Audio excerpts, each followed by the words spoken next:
when he spoke in 1990 before the largest group of civilian investigators on this planet, MUFON, Al Bielek was not there to talk about UFOs.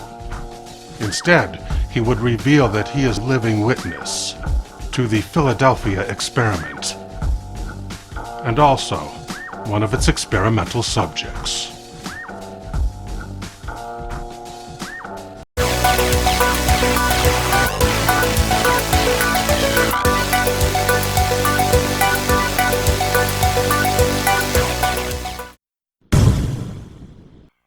Al Bielek began his life as Edward Cameron. In 1939, he and his brother, Duncan Cameron, both enlisted in the Navy at the same time.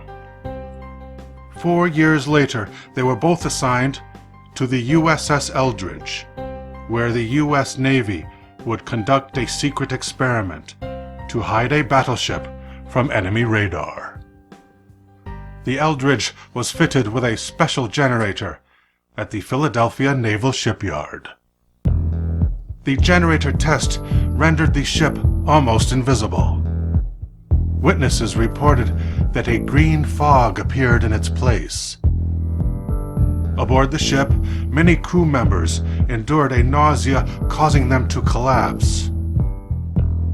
When the ship reappeared, some sailors were physically embedded in the metal structures of the ship, including one sailor who fell through the surface of the upper deck and was found on the level below, where his hand was fused with a steel bulkhead. Edward and his brother did not stick around to watch the carnage. They both jumped off the ship, expecting to swim to shore. Instead of immediately hitting the cold seawater, they were briefly suspended in hyperspace. As a result, they spent 6 weeks in the hospital, confined to their beds with severe radiation burns. When Edward recovered, Navy intelligence decided that he knew too much. They left him at the mercy of the project scientists, who tried to erase his memory by sending him back in time. When Edward Cameron was sent back in time, he began to age rapidly backwards, until a full-grown serviceman had been reduced to a 1-year-old boy. He was placed with the Bielek family and given the name Alfred. But he subconsciously retained knowledge from his previous life. Alfred's earliest memory was a Christmas day before learning to walk. Yet he understood the conversation of all the adults around him. Later in high school, he was known as the walking slide rule, because he had the knowledge of an encyclopedia.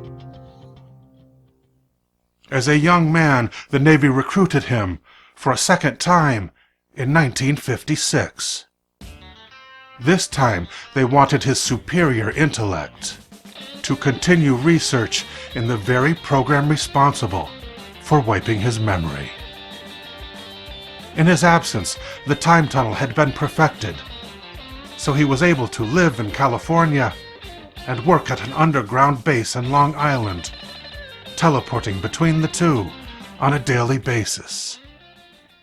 Time travel was used for simple transportation by suspending the position of the traveler while the Earth rotated beneath him. The same principle could be used for travel to other planets, because the solar system also rotates. Bielek visited a human colony that will one day be established on Mars. The Milky Way galaxy rotates too, which allowed him to travel to alien planets, where he collected canisters of dark energy and light energy. He made several trips to the Earth's distant past, 100,000 years BC, to run the research station there.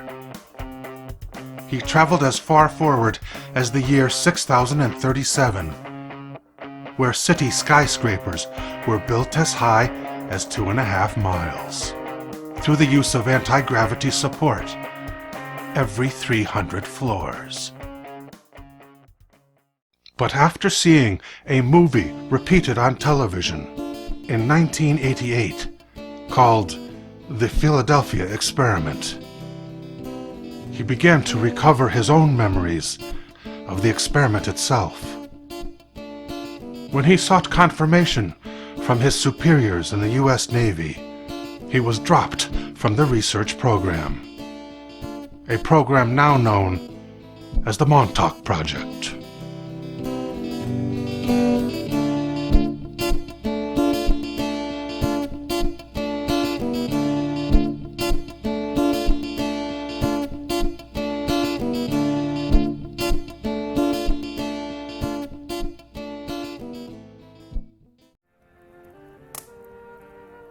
Oh, hello there. The Webster's Dictionary defines classy as having high standards of personal behavior.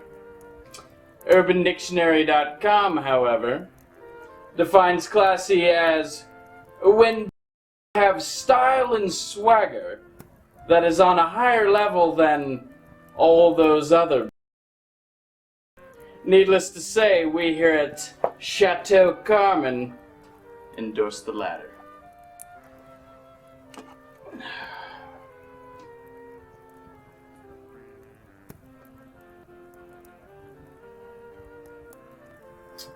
Oh, that is a good year. That is scrumptious.